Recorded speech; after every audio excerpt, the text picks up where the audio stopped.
ರಾಜ್ಯಪಾಲರ ಅಂಗಳಕ್ಕೆ ನೇಮಕಾತಿ ಹೊಸ ದಾಳ, ಕಾನೂನು ಹೋರಾಟದೊಂದಿಗೆ ನೇಮಕ ಪ್ರಕ್ರಿಯೆ. ಸಂಜೆ ಕ್ಯಾಬಿನೆಟ್ನಲ್ಲಿ ಸಿಗುತ್ತಾ ಸಿಹಿ ಸುದ್ದಿ. ಇದುವೇ ಚದುರಂಗದ ಎರಡನೇ ಸ್ಟೋರಿ.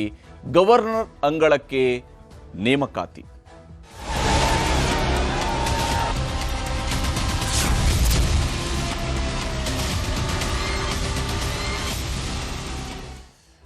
ಯಾವಾಗ ಯುವ ಜನತೆ, ಯುವಕರು ಯುವತಿಯರು ಸೇರಿ ಧಾರವಾಡದಲ್ಲಿ ಬೀದಿಗಿಳಿದು ನೋಡಿ ನಮಗೆ ಉದ್ಯೋಗ ಕೊಡದೆ ಹೋದರೆ ನಾವು ಹೋರಾಟವನ್ನು ತೀವ್ರಗೊಳಿಸಿಬಿಟ್ಟೇಳಿ 25-30 ಸಾವಿರದಷ್ಟು ಯುವಕ ಯುವತಿಯರು ಬೀದಿಗೆ ಬಂದರೂ ರಾಜ್ಯ ಸರ್ಕಾರವೂ ಅಲರ್ಟ್ ಆಗಿದೆ, ಪ್ರತಿಪಕ್ಷಗಳು ಕೂಡ ಅಲರ್ಟ್ ಆಗಿದ್ದಾವೆ. ಪ್ರತಿಪಕ್ಷಗಳು ಇದನ್ನು ಸರ್ಕಾರದ ವಿರುದ್ಧದ ಅಸ್ತ್ರವಾಗಿ ಪ್ರಯೋಗಿಸುವುದಕ್ಕೆ ಮುಂದಾದರೆ ಆಡಳಿತ ಪಕ್ಷ ತನ್ನ ಎಚ್ಚರಿಕೆಯ ನಡೆಯನ್ನು ಇಡದೇ ಹೋದರೆ ಈಗ ತೊಂದರೆಯನ್ನು ನಾವು ಎದುರಿಸಬೇಕಾಗುತ್ತೆ ಅನ್ನೋದನ್ನು ಅರ್ಥ ಮಾಡ್ಕೊಂಡಿದೆ. ಯಾಕಂದರೆ ಯುವಕರ ಸಿಟ್ಟು, ಯುವಕರ ಆಕ್ರೋಶ ಯಾವುದೇ ಸರ್ಕಾರಗಳಿಗಾದರೂ ಅದು ಎಚ್ಚರಿಕೆಯ ಕರೆಗಂಟೆನೇ ಆಗಿರುತ್ತೆ. ಆ ಎಚ್ಚರಿಕೆಯ ಕರೆಗಂಟೆಯ ನಂತರ ರಾಜ್ಯ ಸರ್ಕಾರ ಈಗ ನೇಮಕಾತಿ ವಿಚಾರದಲ್ಲಿ ಬಹಳ ಮುಖ್ಯವಾದಂತಹ ಪ್ರಯತ್ನಗಳ ಕಡೆಗೆ ಕೈ ಹಾಕದಂಗೆ ಗೋಚರಿಸ್ತಾ ಇದೆ.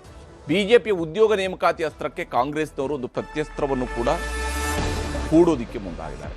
ರಾಜ್ಯಪಾಲರ ಅಂಗಳಕ್ಕೆ ಚೆಂಡನ್ನು ಹಾಕಿ ಸರ್ಕಾರ ಅತ್ಯಂತ ಜಾಣ ನಡೆಯನ್ನು ಇಡೋದಕ್ಕೆ ಹೊರಟಿದೆ. ಶೀಘ್ರವೇ ನೇಮಕಾತಿಗೆ ಇಂಗಿತವನ್ನು ವ್ಯಕ್ತಪಡಿಸ್ತಾನೆ.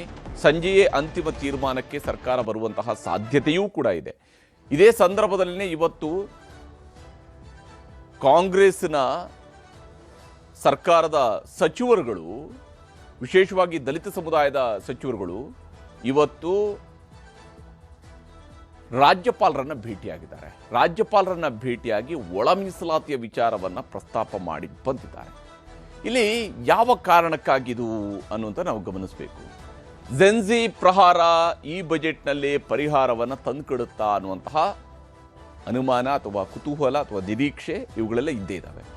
ಜೆನ್ಜಿ ಹೋರಾಟಕ್ಕೆ ಮಣಿದಂತಹ ರಾಜ್ಯ ಸರ್ಕಾರ ಸಿಎಂ ನೇತೃತ್ವದಲ್ಲಿ ಸಭೆಯನ್ನು ಕೂಡ ನಡೆಸಲಿದೆ. ಸರ್ಕಾರ ಇಮಿಡಿಯೇಟ್ ಆಗಿ ಜೆನ್ಜಿ ಹೋರಾಟಕ್ಕೆ ಸ್ಪಂದಿಸಿದೆ. ಮುಖ್ಯಮಂತ್ರಿಗಳೇ ಖುದ್ದಾಗಿ ತಮ್ಮ ಸೋಷಿಯಲ್ ಮೀಡಿಯಾ ಪೋಸ್ಟ್ ಮೂಲಕವಾಗಿ ಹೇಳ್ಕೊಂಡಿದ್ದಾರೆ. ಒಳ ಮೀಸಲಾತಿ ಜಾರಿ ಸವಾಲುಗಳ ಬಗ್ಗೆ ದಲಿತ ಸಚಿವರುಗಳೊಂದಿಗೂ ಕೂಡ ಸಭೆಯನ್ನು ಮುಖ್ಯಮಂತ್ರಿಯವರು ನಡೆಸಿದ್ದಾರೆ. ಒಳ ಮೀಸಲಾತಿ ಕಗ್ಗಂಟು, ಕಾನೂನು ತೊಡಕುಗಳ ಬಗ್ಗೆಯೂ ಕೂಡ ಸಮಾಲೋಚನೆಯನ್ನು ನಡೆಸಲಾಗಿದೆ. ಯಾಕಂದರೆ ಒಳ ಮೀಸಲಾತಿಯನ್ನು ಸರ್ಕಾರ ಘೋಷಣೆ ಮಾಡಿದೆ. ಅದಕ್ಕೆ ಸಂಬಂಧಪಟ್ಟಂತಹ ನಿರ್ಧಾರಗಳನ್ನು ಸರ್ಕಾರ ಕೈಗೊಂಡಿದೆ. ನೇಮಕಾತಿ ಪ್ರಕ್ರಿಯೆ ಆರಂಭಿಸೋದಕ್ಕೆ ಇಂಗಿತವನ್ನು ಸರ್ಕಾರ ಹೊಂದಿದೆ. ಆದರೆ ಕ್ಯಾಬಿನೆಟ್ನಲ್ಲಿ ಅಂತಿಮ ತೀರ್ಮಾನಕ್ಕೆ ಸರ್ಕಾರ ಬರುವಂಥದ್ದಿದೆ.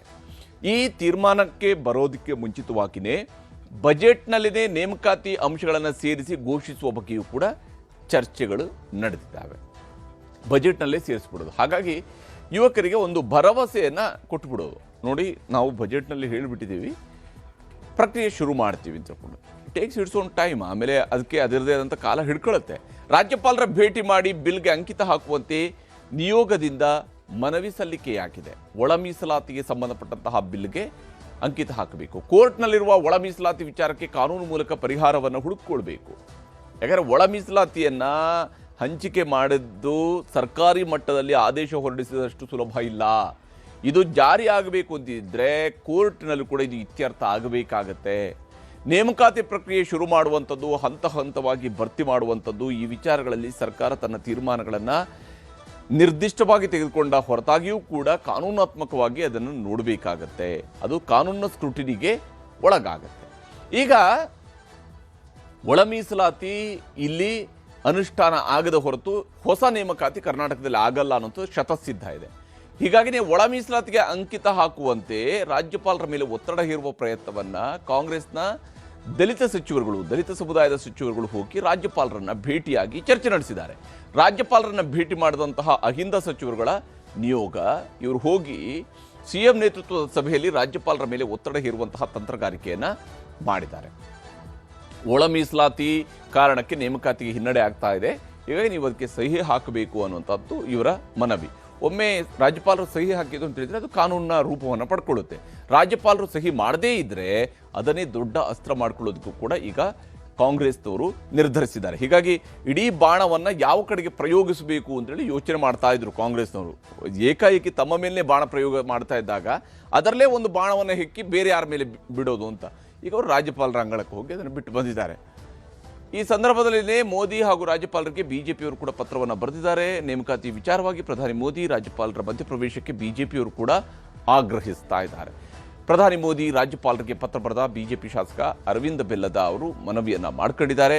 ರಾಜ್ಯದಲ್ಲಿ ಉದ್ಯೋಗ ಬಿಕ್ಕಟ್ಟು ಸೃಷ್ಟಿಯಾಗಿದೆ, ಯುವ ಸಮೂಹ ಕೆರಳಿದೆ ಅನ್ನುವಂತಹ ಅಂಶವನ್ನು ಪ್ರಧಾನಿಯವರ ಗಮನಕ್ಕೆ ಮತ್ತು ರಾಜ್ಯಪಾಲರ ಗಮನಕ್ಕೆ ತರೋದಕ್ಕೆ ಹೊರಟಿದ್ದಾರೆ.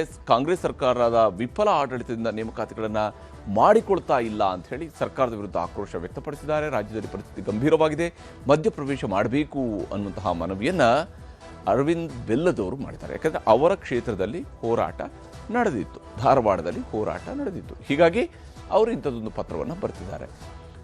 ಎಲ್ಲದರ ಹೊರತಾಗಿ ಕೂಡ ಗವರ್ನರ್ ಅಂಗಳಕ್ಕೆ ಈ ನೇಮಕಾತಿಯನ್ನು ತೆಗೆದುಕೊಂಡು ಹೋಗಿರುವಂತಹ ಕಾಂಗ್ರೆಸ್ನವರು ರಾಜ್ಯದ ಯುವ ಸಮೂಹಕ್ಕೆ ಯಾವ ಸ್ವರೂಪದಲ್ಲಿ ಅವರ ಆಕ್ರೋಶಗಳಿಂದ ಪಾರಾಗುವ ಪ್ರಯತ್ನ ಮಾಡ್ತಾರಾ ಅಥವಾ ಅದಕ್ಕೆ ಪರಿಹಾರ ಹುಡುಕುವಂತಹ ಪ್ರಯತ್ನ ಮಾಡ್ತಾರಾ ಅಂತನ್ನು ನೋಡಬೇಕಾಗಿದೆ.